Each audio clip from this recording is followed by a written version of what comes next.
자, 이제 위험부담이 나왔어요. 쌍목계약의 두 번째 효력. 자, 아까 우리는 계약이 성립되어서나 원시적 불능인 걸 하나 봤고요. 이번엔 이제 후발적 불능을 봅니다. 갑이 을과 토지 매매를 했는데 이 토지가 1월 15일 날 느닷없이 수용이 됐다. 갑의 의무는 불능이 됐죠. 갑이 을과 1월 10일 날 주택 매매를 했는데 이 주택이 1월 15일 날 원인을 알 수 없는 화재로 전부 소실이 됐다. 역시 갑의 채무는 불능이 됐죠. 원시적 불능, 후발적 불능. 후발적 불능 이렇게 말하겠죠. 갑의 채무가 갑의 잘못이 있어요, 없어요? 갑의 잘못이 없지요. 갑의 귀책 사유 없이 고의 또는 과실 없이 후발적 불능으로 소멸 이렇게 말할 수 있죠. 갑의 채무가 갑의 귀책 사유 없이 후발적으로 불능이 되어 소멸했다. 이때 을의 채무는 이렇게 되겠죠. 을의 채무는 을이 대금 지급할 채무는 불능이에요, 아니에요? 을의 대금 지급 채무는 불능이에요, 아니에요? 아니잖아요. 을은 돈이 있단 말이에요, 지금. 그러니까 이건 불능이 아니에요. 그러니까 이건 어떻게 해야 될까 이 문제가 생겨. 이거를 위험부담이라고 해요. 표현은 멋있지만 독바가지를 누가 뒤집어 쓰느냐 이 문제예요. 돈과 관련된 독바가지를 누가 뒤집어 쓰느냐 이게 위험부담인데 우리 민법의 태도만 기억하시면 돼요. 원칙 채무자가 부담한다. 이때의 채무자란 불능이 된 채무의 채무자 즉 갑을 말한다. 그 의미는 갑은 대금을 청구할 수 없다. 근데 이게 원칙인데 이제 예외가 예외는 위험을 누가 부담하는 거예요? 채권자 누구예요? 을이. 을이 위험을 부담한다는 건 무슨 뜻이에요? 을은 토지나 주택을 넘겨받지 못했음에도 불구하고 돈은 줘야 한다 이런 뜻이에요. 어떤 경우가 있을까요? 두 가지가 있어요. 하나가 예를 들어서 이 불을 질렀는데 이 불이 났는데 이게 원인을 몰랐잖아요. 을이 질렀어. 을이 불을 질렀어. 그럼 을의 잘못으로 불능이 돼버렸죠. 을의 잘못으로 갑의 채무가 불능이 됐어요. 이걸 채권자 귀책 사유에 의한 불능이라고 해요. 채권자 귀책 사유에 의한 불능의 경우 당연히 이때 을은 대금 줘야죠. 지가 불 질렀으니까. 그렇죠. 여기 하나 있고 또 하나가 1월 12일 날 주택을 넘겨주기로 했었어요. 1월 12일 날. 그래서 1월 12일 날 갑이 주택을 넘겨주기 위해서 을한테 가서 등기 서류를 건네주면서 돈을 내놔 그랬어요. 근데 을이 돈을 못 줬어. 돈을 못 줬어. 이행지체죠. 돈을 못 줬으니까 주택을 못 넘겨받았어요. 돈을 못 줬다 이행지체. 그래서 주택을 못 받았다 수령지체 이렇게 됩니다. 수령지체는 채권자가 지체한 거예요. 그렇죠? 이렇게 말해요. 채권자 수령지체. 갑은 되돌아오겠죠. 우리 돈을 안 주니까 등기서류를 갖고 되돌아왔을 거예요. 되돌아와서 15일 날 원인 모르게 화재가 났어요. 갑과 을에게 귀책 사유가 있어요, 없어요? 없죠. 원인 모르게 화재가 났으니까 양당사자 귀책 사유 없이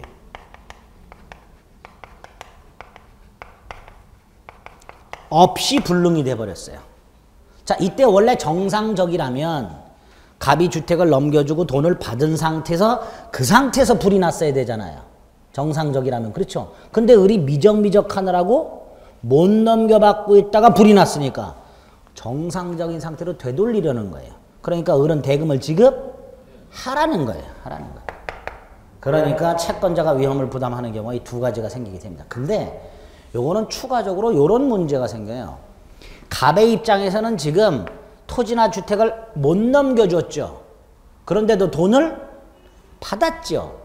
양도세를 안 냈어요. 정상적이라면 갑은 물건 넘겨주고 돈 받고 양도세를 냈어야 되잖아요. 근데 돈만 받았지 물건은 안 넘겨줬으니까 양도세를 안 냈단 말이에요. 자, 양도세 세이브 됐어요. 보험금을 받았어요. 돈도 받았어. 을한테 대금도 받았어. 양도세도 안 냈어. 보험금도 타냈어. 이런 걸 전문용어로 1타 3피 이렇게 얘기하죠. 예? 전문용어로 1타 3피. 탁 쳐서 피 하나 먹었는데 뒤집었더니 또 나왔어. 그게 또 쪽이 됐어. 그래서 또 탁 받아. 1타 3피. 예? 전문용어로 1타 3피라고 하는데 법적으로는 이중이득이라고 합니다. 이 이중이득을 민법은 허용하지 않아요. 그러니까 채무자의 입장에서 채권자가 위험을 부담함으로써 대금을 받은 경우에 별도의 이득이 있다면 이 이득은 채권자에게 상환해야죠. 그래서 요 경우에는 별도로 채무자의 이득 상환 의무라는 게 존재합니다. 됐죠? 요걸 위험부담이라고 해요. 그래서 위험부담과 관련해서 552페이지에 보면 의의가 있고요. 밑에 채무자 부담이 원칙이고 다음 페이지에 보면 다음 페이지에 보면 채권자 위험부담지라고 예외가 있고 채권자가 위험을 부담하는 경우 두 가지가 있고 그 다음에 그 효과와 관련해서 2번에 동그라미 2번 채무자가 별도 이득이 있다면 이득을 상환하라 뭐 이런 것들을 나중에 이제 눈여겨봐 주시면 돼요. 체크 이런 거 하지 마시고 그럼 네가 교과서를 체크하지 마라 이 자식아. 그래 안 쳐다보지. 괜찮아요. 자, 이렇게 위험부담의 문제가 마지막으로 나오게 됩니다. 됐죠? 자, 제3자를 위한 계약이 나와요. 이런 게 계약 총론에 있구나. 개념을 튼튼하게 잡아주셔야 돼요. 다음 순환에 조금 더 자세히 하더라도 헷갈리지 않게 됩니다. 지금 이거 개념이나 특히 요건 같은 것들을 굵직한 걸 머릿속에 안 담아두면요. 다음 순환에 세부적인 내용을 할 때 굉장히 어려워집니다. 지금 제가 굵직굵직한 것만 말씀드리고 있는데 힘들어져요. 그러니까 딱 머릿속에 개념은 정확하게. 자, 제3자를 위한 계약은 또 뭘까? 갑과 을이 매매를 했어요. 그러면 갑은 을에게 물건 넘겨주고 을은 갑에게 대금을 지급하면 되죠. 근데 갑이 느닷없이 이렇게 요구를 합니다. 돈은 병에게 줘라. 이때 을 갑한테 왜? 라고 물어볼까요? 도대체 너하고 병이 무슨 사이인데 병한테 돈을 주라 그러냐? 무슨 사이야? 뭐 이렇게 꼬치꼬치 캐물어봐요? 아니면 물건만 넘겨주면 병한테 줄게 라고 얘기할까요? 첫 번째 꼬치꼬치 캐묻는다. 두 번째 쿨하게 물건만 넘겨주면 병한테 주겠다고 약속한다. 1번 2번 2번이죠. 꼬치꼬치 캐물으면 그게 이상한 놈이야. 아니 갑하고 병이 무슨 관계인지 지가 왜 신경을 써. 물건만 넘겨받으면 되지. 그렇죠. 그러니까 을은 쿨하게 오케이 할 수밖에 없는 거예요. 오히려 갑하고 병하의 관계를 꼬치꼬치 캐물으면 그게 더 이상한 거고 갑이 짜증낼 거예요. 그렇지. 이렇게 하게 되면 대금 청구권이 누구한테 생겨요? 이렇게 권리가 생겨요. 쌍로계약을 통해서 발생하는 권리가 계약 당사자가 아니라 엉뚱한 제3자에게 생겼죠. 요걸 제3자를 위한 계약이라고 합니다. 쌍로계약을 통해서 발생하는 권리가 당사자가 아닌 제3자에게 발생하는 계약. 이렇게 개념을 잡으시면 돼요. 이럴 때 제3자에게 이행을 요청하는 요놈을 요약자라고 하고요. 쿨하게 승낙하는 사람이 있죠. 이걸 낙약자라고 부르고요. 얘 빨대만 갖고 다니죠. 수익자 이렇게 불러요. 이때 요 둘의 관계가 제3자를 위한 계약관계죠. 보상관계라고 해요. 요 둘의 관계는 제3자를 위한 계약관계에 포함돼요? 포함이 안 돼요? 갑병사에 무슨 관계가 있을 거 아니에요? 예? 이 관계 제3자를 위한 계약에 영향을 줄까요? 안 줄까요? 안 준다 그랬잖아. 좀 전에 얘는 관심 없다 그랬어요. 갑하고 병이 무슨 관계인지 관심 없다니까. 이걸 대가관계라고 그래요.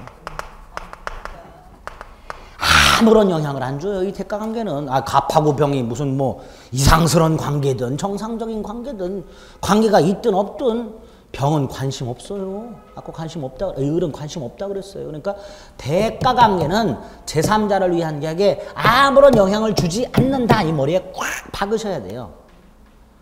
문제는 이게 대가관계라는 걸 까먹어요. 그래서 시험 지문에 대가관계라고 나오면 이게 누구하고 누구 사이 관계지? 이게 헷갈려요. 그래서 오늘 이거 좀 외우자. 요것만. 요약자와 수익자의 사이관계를 뭐라고 그런다? 대가관계. 그래서 요대수. 이거 오늘 외우자 일단. 요대수. 요약자와 수익자의 사이관계를 뭐라고 그런다고요? 대가관계. 대가관계. 그렇게 학자들이 이름을 붙여놨어요. 자, 일단 제3자를 위한 계약의 개념은 이렇단 말이죠. 그리고 요약자, 낙약자, 수익자가 생기고 법률 관계가 세 개가 생기지만 요 둘 사이의 관계의 명칭과 요 둘 사이의 관계의 명칭을 좀 머릿속에 넣어두자. 아시겠죠? 그래서 558페이지에 보면 삼면관계라고 해서 양가로이거나 요약자와 낙약자 사이 관계를 기본관계 또는 보상관계, 요약자와 제3자의 관계를 뭐라 한다? 대가관계. 대가관계는 제3자를 위한 계약에 아무런 영향을 안 준단 말이죠. 그렇죠? 그거 일단 머릿속으로 콱 박으시고요. 그 다음에 이 제3자를 위한 계약이 성립하기 위한 요건을 생각을 해봅니다. 제3자를 위한 계약이 성립하려면 여기 보세요. 여기 보세요. 일단 제3자를 위한 계약이 성립하려면 요게 먼저 있어야 되죠. 유효한 쌍무계약이 존재해야 되죠. and 제3자에게 이행을 하라고 요구하는 특약이 있어야 되죠. 요걸 제3자 약관이라고 불러요. 뭐라고 그런다고요? 제3자 약관. 아하, 제3자를 위한 계약이 성립하려면 유효한 쌍무계약관 뭐가 있으면 된다? 제3자 약관. 그렇죠? 문제는 요 둘 사이의 제3자를 위한 계약을 했다. 즉 매매와 같은 유효한 쌍무계약을 했고 병에게 이행하라고 제3자 약관까지 있다 하더라도 바로 병에게 직접 권리가 생기지는 않아요. 왜? 아무리 좋은 것도 당사자 의사를 물어보지 않고 마구 취득하라고 줄 수는 없는 거예요. 아무리 좋은 거라도 내가 싫으면 그만인 거예요. 그렇죠? 여러분들도 뭐 음식 같은 거 건강 생각해서 맛없는 거 먹으라고 막 하는 경우 있죠? 있어요? 없어요? 제가 짜증나 죽겠어요. 저는 흰쌀밥을 너무 좋아해요. 7분도 이런 거 있죠. 싹 깎아내가지고 영양분 있는 거 싹 다 깎아내고 하얀 쌀밥 있잖아. 이걸 저는 제일 좋아해. 근데 와이프는 뭐 한 5곡까지는 제가 참겠어. 30몇 곡 뭐 이런 거 있죠. 수포 가면요. 와, 저는 우리나라 곡식 잡곡이 그렇게 많은 거 처음 봐. 30몇 곡짜리가 있어. 그 안에 들어있는 거 가만보면 주로 이제 닭들이 먹는 게 들어있어. 닭. 조 뭐 이런 거. 아, 내가 닭도 아닌데 그걸 먹으래. 기분 나쁘죠, 저는. 건강 생각해서 먹으라고 하지만 내가 닭도 아닌데 그걸 먹으라면 기분 나쁘단 말이에요. 마찬가지야. 아무리 좋은 권리도 지가 싫으면 그만이야. 그러니까 둘이 병의 의사를 고려하지 않고 무조건 병에게 권리가 생기게 해서는 안 돼요. 그래서 둘 사이의 제3자를 위한 계약이 성립했다 하더라도 병에게 권리가 생기려면 요건이 하나가 더 필요해. 뭐냐? 병이 나 수익을 받겠다라고 수익의 의사를 표시해야 되는 거예요. 그래야만 병에게 권리가 생겨요. 이때 조심하실 거, 이 병의 수익의 의사표시는 제3자를 위한 계약의 성립 요건이나 효력 요건이 아니고 제3자 권리 발생 요건에 불과한 거예요.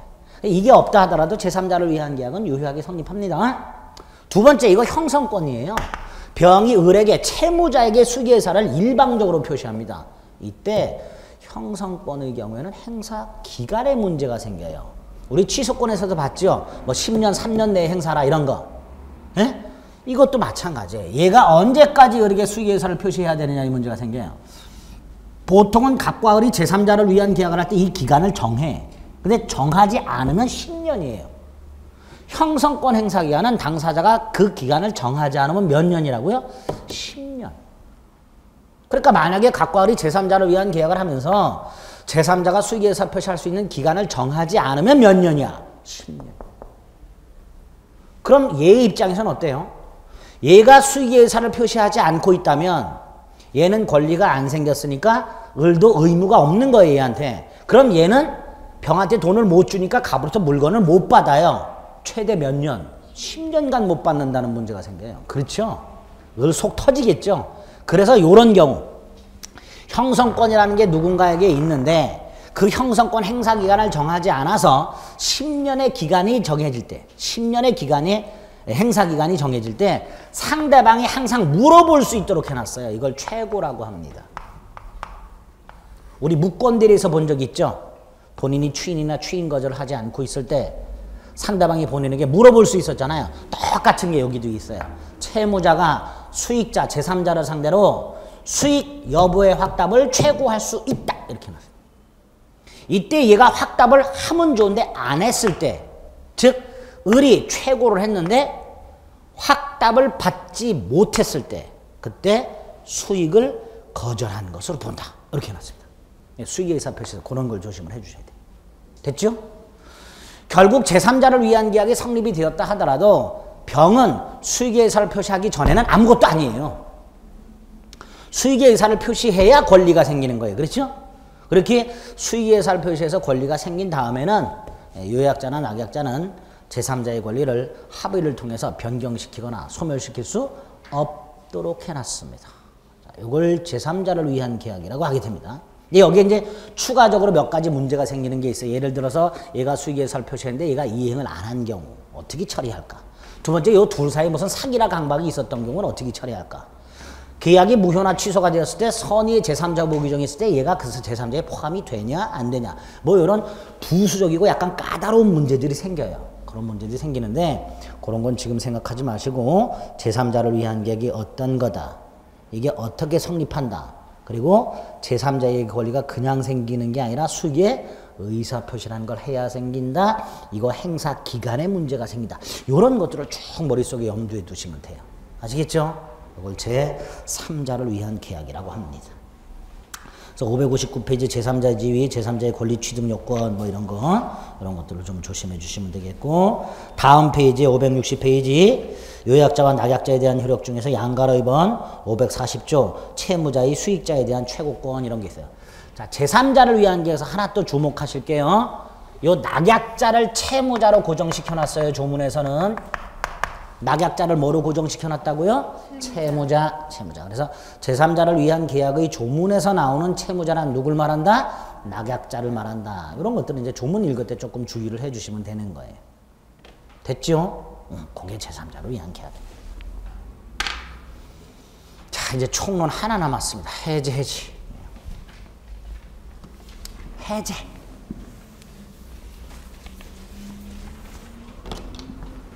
해지는 계속적 계약에서만 나타나니까 지금 크게 신경 안 써도 되고요. 모든 계약에 공통적으로 적용되는 해제를 기억하시면 돼요. 자, 계약 해제는 유효하게 성립한 계약을 계약 이후 발생한 사유, 계약 이후에 뭔 문제가 생겼어요.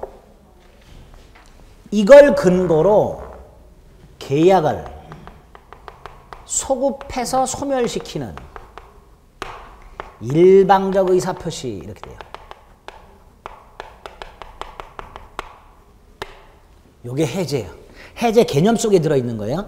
유효하게 성립한 계약을 계약 이후에 발생한 사유를 근거로 그 계약을 소급해서 소멸시키는 일방적 의사표시 이렇게 됩니다. 이게 해제예요. 이 개념을 머릿속에 받고 계셔야 돼. 왜? 구별 개념이 이 개념과 대립되는 거에서 나와요. 계약을 장래 소멸시키는 제도가 있어요. 이걸 해지라고 해요. 해제와 해지 구별해야 되죠? 계약을 장래를 향하여 소멸시키는 걸 뭐라 한다? 해지. 두 번째, 이거 일방적 의사표시죠? 합의로 해지하는 경우가 있어요. 합의로 해지. 우리 갑과 을이 잘 사귀다가 헤어지는 방법이 두 가지야. 하나가 합의로 헤어지는 방법이 있고 한 사람이 일방적으로 헤어지자고 하는 게 있을 수 있겠죠. 똑같아요. 계약을 해제하는, 소멸시키는 방법이 두 가지가 있어. 일방적으로 소멸시키는 걸 해제라고 하고 합의로 소멸시키는 걸 합의 해제라고 해요. 이 합의 해제는 다른 말로 해제 계약이라고 해요. 다르죠? 달라요? 같아요? 다르지? 이건 단독행위, 이거는 계약. 일방적으로 헤어져 라고 말하는 거하고 우리 헤어질까? 그럴까? 뭐 이렇게 해서 헤어지는 거하고 같아요? 달라? 다르지? 일방적으로 헤어지자고 하는 게 데미지가 훨씬 크잖아요, 상대방한테. 그래서 백지영이 노래도 불렀잖아. 총 맞은 것처럼. 일방적으로 헤어지자니까 막 쫓아가면서 물어보잖아. 왜 헤어지냐고 막. 합의로 헤어지면 그런 문제가 없어요. 쿨하게 헤어질 수 있어요. 다르죠. 단독행위냐 계약이냐. 또 지금 요거는 의사를 표시해야 돼요. 계약을 해지하겠다. 그렇죠? 근데 자동 해제되는 경우가 있어요. 예를 들어서 계약을 맺으면서 중도금을 지급하지 않으면 계약은 자동 해제된다. 이거 왜 할까요? 해제한다고 말하기도 싫다. 말하기도. 주둥이 아프단 말이에요. 해제는 해제하겠다라고 말을 해야 해제가 돼. 근데 그 말 하기도 싫어. 그러면 이러면 자동 해제된다라고 특약을 할 수가 있어요. 요거를 실권약관이라고 해요. 그러면 해제는 해제하겠다고 의사를 표시해야만 해제가 되는 반면에 실권약관은 그 실권약관이라는 특약에서 정해진 사실이 발생하면 별도로 해제하겠다는 의사를 표시할 필요 없이 자동 해제된다. 이렇게 되겠죠. 그래서 실권약관과 해제를 구별하실 수 있어야 돼요. 자, 벌써 해제 개념 갖고 3개를 구별했습니다. 우리 민법상 다른 제도 또 있어요. 해제는 계약에서 발생하지요. 그리고 계약을 해제하려면 계약 이후에 발생한 사유가 있어야 되죠. 반면에 계약을 포함하는 모든 법률 행위에서 행위 당시 사유를 근거로 계약을 포함한 모든 법률 행위에서 행위 당시에 존재하던 사유, 이걸 근거로 계약을 소급해서 무효로 만드는 게 있었어요. 뭐가 있었죠? 취소. 뭐가 있었다고요? 해제하고 취소도 구별하실 때. 특히 실무적으로 이거 혼동해서 많이 써요. 갑이 을과 계약을 했는데 을이 잔금을 안 줘. 그럼 갑은 몇 번 쪼죠. 그래도 을이 끝끝내 잔금 안 줘. 그럼 갑은 을한테 뭐라 해요? 이 계약 취소한다. 이런 말 많이 하죠. 잘못 쓰고 있는 거예요. 취소한다라고 하면 안 돼. 왜?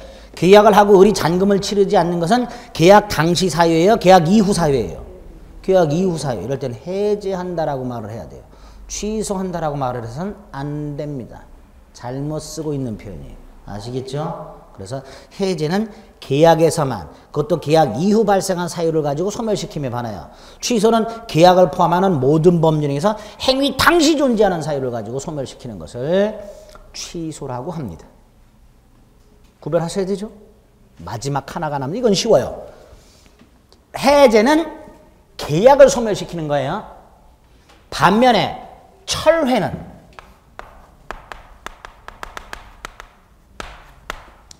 의사표시를 소멸시켜요. 그것도 그 의사표시 효력이 발생하기 전에. 다르죠? 이것도 잘못 쓰고 계시는 분들 많아요. 계약을 철회한다. 이런 말 많이 하시죠? 그런 말 하면 안 돼요. 계약은 철회하는 게 아니라 해지하는 거나 취소하는 거예요. 그럼 정확하게 뭐라 그래? 계약 속에 들어있는 나의 청약의 의사표시를 철회하겠다. 이라고 말을 해야 돼요. 그것도 의사표시가 효력이 발생하기 전에. 그래서 계약 해제와 철회도 구별하실 수 있어야 됩니다. 이렇게 개념을 좀 세밀하게 만들어 놨어요. 우리 민법에. 그래서 해제 개념이 이렇기 때문에 그 개념과 관해서 5가지 다른 제도와 구별이 된다. 네? 표정이 하세요. 뭐 이렇게 복잡하게 하냐? 그냥 다 그냥 철회 취소 다 그게 그거지. 네, 지금까지는 그게 그거였어요. 민법을 공부하기 전엔 그게 그거였어. 근데 민법을 공부하시게 되면 그게 아니야. 다른 제도이다. 아시겠죠? 일단 구별을 좀 하셔야 돼요. 그래, 이제 간단히 구별하시고, 그 다음 이제 해제에서 중요한 게 사유예요. 사유, 해제 사유. 자, 계약을 일방적으로 소멸시키는데 그냥 기분 나쁘다고 계약 소멸시킬 수 있어요, 없어요? 계약 체결한 다음에 갑자기 느닷없이 야, 나 기분 나빠서 계약 해지할래. 택도 없습니다.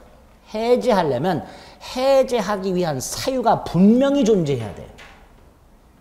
그 사유가 2종류가 있어요.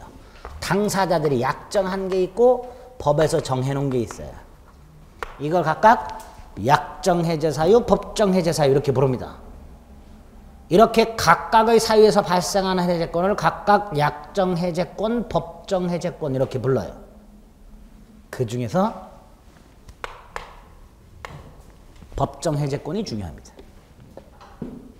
그리고 이 법정 해제권이 두 종류가 있어요. 하나가 모든 계약에 공통적으로 적용되는 법정 해제 사유. 모든 계약에 공통적으로 적용되는 법정 해제 사유. 이걸 일반적 법정 해제 사유 이렇게 불러요.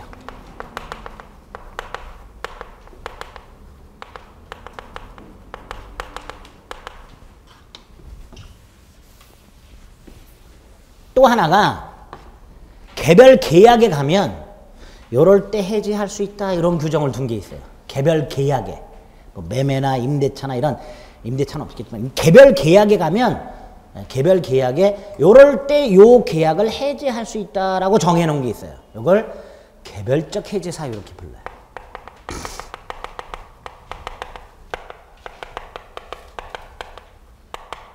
이때 개별적 해제 사유는 그 개별적 계약에 가서 보면 되고 우리는 지금 계약 총론을 공부하고 있으니까 뭘 공부해야 되는 거예요? 일반적 법정 해제 사유. 이 일반적 법정 해제 사유가 뭘까? 채무 불이행. 이게 일반적 법정 해제 사유.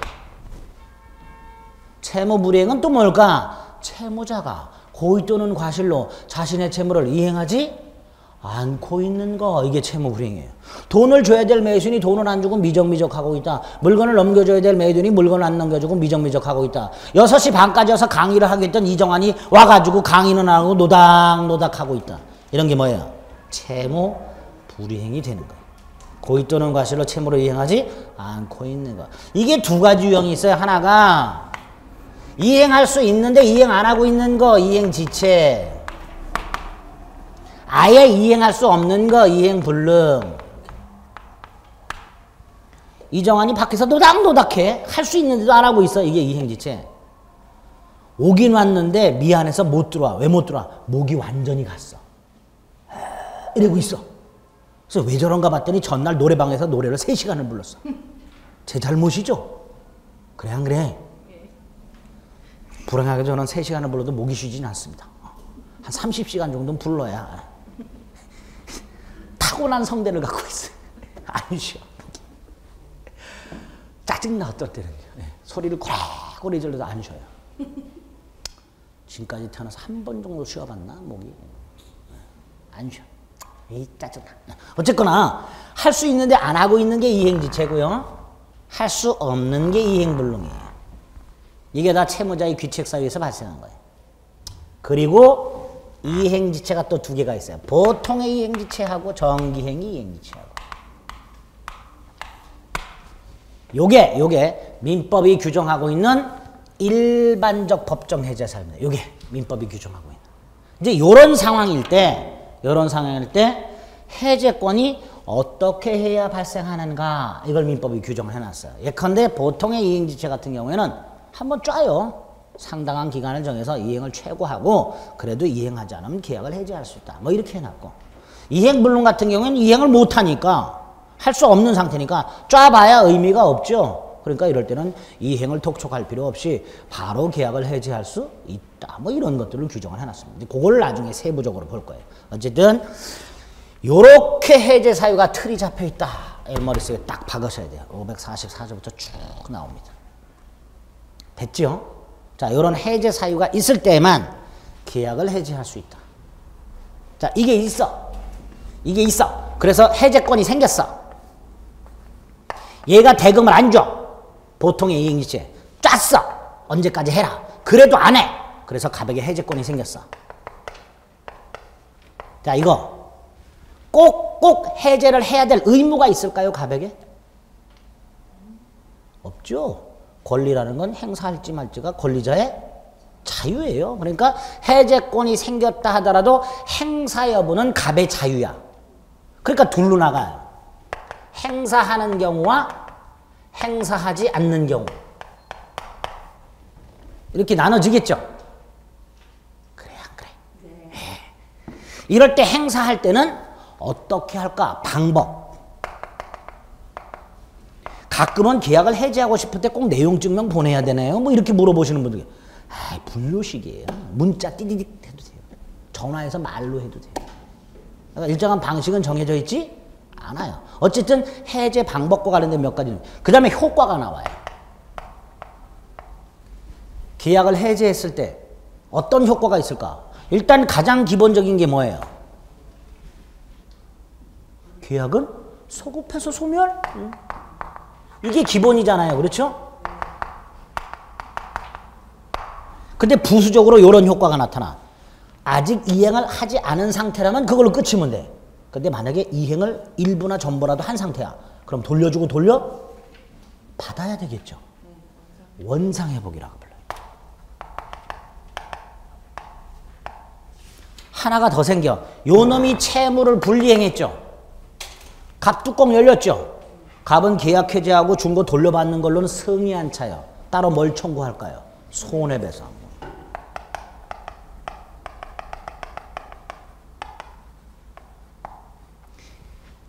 채무 불이행을 이유로 하는 법정 해제 효과. 채무 불이행을 이유로 하는 법정 해제 효과 기본적으로 세 가지. 머릿속에 꽉. 예? 다음 순환에 이거 물어볼 때 대답을 또 못 하세요. 제가 지난번에 총각할 때 채무 불이행을 이유로 하는 법정 해제 효과가 세 개가 있다는데 그게 뭐죠? 그러면 대답을 외우세요. 네? 보통 이렇게 그거라고 대답하세요. 그냥 그거. 생각은 안 나니까 그거 이렇게. 그거가 이 세 가지예요. 머릿속에 담으세요. 조금 이따 조금 더 볼 거고 요거는. 반면에 해제권인데 이걸 행사를 안 해요. 그럼 천년만년 얘가 해제권을 갖고 있을 수는 없는 거고 해제권 소멸로 가게 될 거예요. 그렇죠? 해제권 자체가 소멸을 할 거예요. 그 해제권 소멸 사유가 뭐가 있을까? 뭐 이런 것들이 이제 부수적으로 나오게 됩니다. 자, 그럼 기본적인 흐름이 해제는 이런 거다. 이런 것과 구별하자. 두 번째, 해제 사유는 계약 이후 발생해야 되는데 두 종류가 있고 그 중에 법정 해제 사유가 중요하다. 이게 두 종류가 있는데 총칙에서는 모든 계약에 공통적으로 적용되는 일반적 법정 해제 사유를 봐야 되는데 그 일반적 법정 해제 사유가 이게 있더라요. 이거 중에서 우리 민법은 요거 두 개를 규정해 놓고요. 그 중에서 이행지체는 요 두 개가 있다. 한 세트 머릿속에 딱. 그리고 이런 해제 사유가 있어서 해제권이 생겼을 때 해제권 행사 여부는 해제권자의 자유다.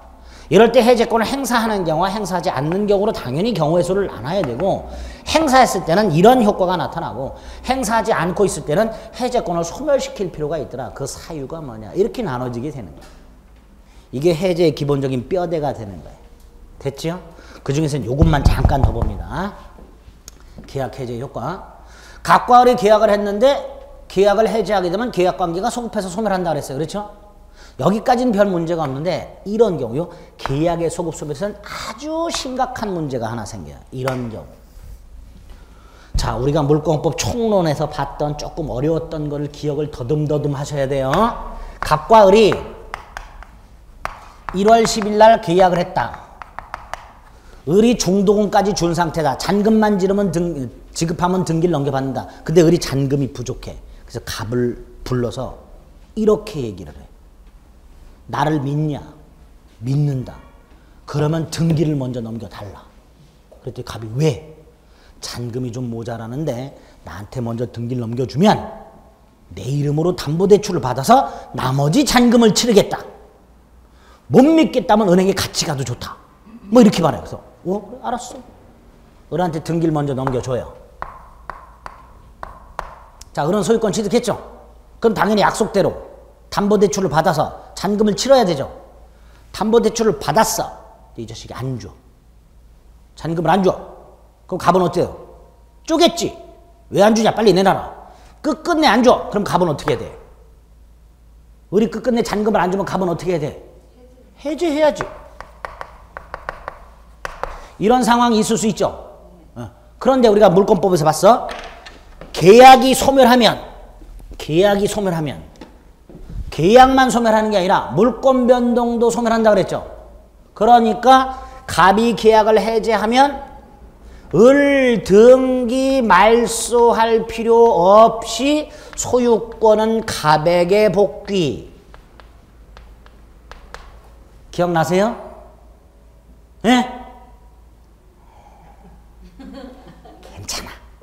지금 다시 생각해. 지금 다시. 예? 물권행위의 독자성 부정, 물권행위의 유인성. 그것도 기억 안 나. 괜찮아. 다시 한번. 계약하고 등기 넘겨준 상태에서 계약이 해제가 되면 을 등기를 말소할 필요 없이 소유권은 갑에게 복귀한다. 그래서 갑은 을을 상대로 복귀한 소유권에 터잡아 등기 말소를 청구할 수 있고, 이 등기 말소 청구권은 복귀된 소유권에 터잡은 물권적 청구권. 그랬습니다. 그리고 갑이 을에게 등기 말소를 청구해서 을 등기가 말소가 되면 아무 문제가 안 생겨요. 여기까지는. 그런데 말소되기 전에 을에게 등기가 넘어간 때부터 갑이 계약은 해제는 했으나 을 등기가 말소가 되기 전 요 사이에 병이 나타나. 을과 거래하는 병이 나타나. 병이. 그렇죠? 왜? 요 사이에 소유권은 누구한테 되돌아왔고 이미 갑에게 되돌아왔고, 그러나 등기는 아직 누구한테 남아있고 을에게 남아있고, 이때 이 을등기 유효 무효, 이 을등기 유효 무효, 무효죠. 소유권은 갑에게 되돌아와 있는데 등기는 을에게 남아있으니까 이 등기가 무효일 거 아니에요. 그렇죠? 근데 이 등기가 무효라는 사실이 등기부에 기록이 안 돼 있으니까 을이 맘만 먹으면 팔아먹는 경우가 생길 수 있더란 말이지. 이때 등기의 공신력이 인정 안 되니까 병은 보호를 받지 못하는 문제가 생긴다 그랬어. 그렇죠? 그래서 우리 민법은 요놈 때문에 548조 1항 단서에서 제3자를 보호하는 규정을 두고 있어요. 계약의 해제는 제3자의 권리에 아무런 해가 없다. 아무런 영향을 미치지 않는다. 제3자를 보호하는 규정이 있어요. 그래서 계약관계의 소급소멸 관해서는 이 제3자가 누구냐가 문제가 되는 거예요.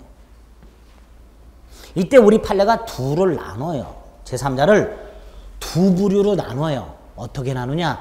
해제 전에 등장한 놈과, 뭐라고요? 해제 전에 등장한 놈과 해제는 되었으나 을등기가 말소가 되기 전에 등장한 놈. 해제 전에 등장한 놈. 해제는 되었으나 을등기가 말소가 되기 전에 을과 거래한 놈. 이렇게 둘로 나눠서 해제 전에 등장한 놈은 선악 불문하고 보호를 해주고, 해제 후 등기 말소 전에 등장한 놈은 갑을 간의 계약이 해제됐다는 걸 모르고 있는 놈만 보호를 해줘요. 우리 판례가. 둘로 나눠서. 왜요? 이런 건 묻지 마시고, 이런 건. 그렇게 판례가 나누고 있다는데. 아시겠죠? 이렇게 머릿속에 기본 틀을 잡고 이제 나중에 우리 대법원에 할 때 요놈은 보호되는 제3자, 요놈은 보호되는 제3자가 아니야. 이런 것들을 이제 조금씩 구별해 나가시면 돼요. 아시겠죠? 네, 소급소멸과에서는 이런 틀이 하나 잡혀 있다라는 걸 따로 기억을 하셔야 돼요. 두 번째로 요 두 놈의 관계를 오늘 쐐기를 박으셔야 돼요. 자, 원상회복과 손해배상을 한번 생각을 해봅니다. 조금 크게 쓸게요. 갑과 을이 1억에 계약을 했어요. 그리고 을이 1천 계약금을 줬어요. 그런데 을이 나머지를 안 줘요. 갑은 짰어요. 빨리 달라. 그런데 을은 끝끝내 안 줘. 그럼 갑은 계약을 해제하겠죠. 기다리다 지쳐서 해제할 거 아니에요. 해제하면 무슨 의무가 생겨요? 원상회복. 갑은 뭘 돌려줘야 돼요? 계약금 1천 돌려줘야 돼요. 근데 이걸 돌려주는 걸로 끝나질 않아요. 갑이 돈 받은 날부터 이자 붙여야 돼요. 갑 뚜껑 열려요, 안 열려요? 여러분이 갑이야. 을과 계약을 했고 계약금 받은 상태에서 을이 잔금을 안 줘. 몇 번 짰는데도 끝끝내 안 줘. 그래서 열받아서 계약을 해지했어. 그랬더니 다음날 의리 와서 1,000만 원과 이자 내놓으래. 줘야 돼. 뚜껑 열려 안 열려요? 열려. 그래서 따로 이게 있는 거야. 돌려주는 건 원상회복이고 따로 손해배상 청구가 규정이 되어 있는 거예요. 그러니까 이런 경우에 보통 값은 뚜껑 열린다고 안 줘요. 보통 실무적으로는 거 이거 값 안 돌려주죠. 몰수해버리죠. 안 돼요. 돌려주는 게 원칙이에요. 그게 원상회복이에요. 돌려주고 따로 뭘 청구한다? 손해배상 청구. 그래서 551조는 계약의 해지해제는 손해배상 청구에 영향을 미치지 아니한다. 이렇게 해놨습니다. 정확하게 기억을 하셔야 돼요. 그래서 만약에 이 상황에서 을이 와서 계약금을 돌려달라. 그러면 갑은 화내지 말고 돌려줄 건 돌려주고 손해배상을 청구하는 걸로 정리를 하셔야 돼. 문제는 이거 먼저 돌려주고 손해배상 하라 그러면 요놈이 안 하고 뺀질거리겠죠. 그래서 요 두 개를 동시이행관계로 만들어 놨어요. 뭘로 만들어 놨다고요? 동시이행관계로. 그러니까 갑의 입장에서는 을이 와가지고 계약 해제됐으니까 돈 내놓으라 그러면 승질 부리지 말고 돌려주겠다. 그러나 내가 손해가 이만큼 생겼다. 이 손해를 배상할 때까지는 못 돌려주겠다라고 하면 되는 거예요. 이렇게 해놨어. 얼마나 젠틀해. 그렇죠? 소리 지를 필요도 없고 죽이네 마네 이런 말 할 필요도 없고 성질 낼 필요도 없어요. 그리고 손해배상이 을이 얼마냐 그럼 뭐라 그러면 돼? 이거 말하면 돼. 한 이 정도 생겼다. 대충 계산해서. 그럼 을은 뭐라 그럴까요? 먹고 떨어지라 그러겠죠. 그걸 상계라고 하는 거예요. 그렇게 처리하면 되는 거지. 너 때문에 계약이 해졌는데 내가 왜 돌려주냐 이 자식아 죽을래? 이렇게 말할 필요가 보통은 그렇게 말하지만 민법을 공부 안 한 상태에서는 그렇게 승질 부리고 그러지 마. 돌려줄게. 대신 손해배상할 때까지는 못 줘. 그럼 이번에 을이 길길이 뛰겠죠. 그러면 제가 말씀드린 걸 다 설명을 해주시면 되는 거예요. 우리 민법은 이렇게 동시행관계 만들어놨단 말이에요. 꼬면 소송 제기해라 말이에요. 내가 이긴다 말이지. 무슨 말인지 아시겠죠? 요게 원상회복 청구하고 손해배상 청구의 관계다. 요렇게만 기억하시면 됩니다. 되셨죠? 네, 이 정도예요. 해제가. 그래서 계약 총론이 요런 내용들로 들어있다. 요런 내용들이 들어있다. 이렇게 기본적인 왁구를 딱 잡아주시면 됩니다. 그리고 다음 순환에 조금 더 추가할 거예요. 아시겠죠? 예? 예, 계약 총론 봤어요. 좀 쉬었다가 이제 매매하고 임대차 기본적인 틀을 좀 잡겠습니다.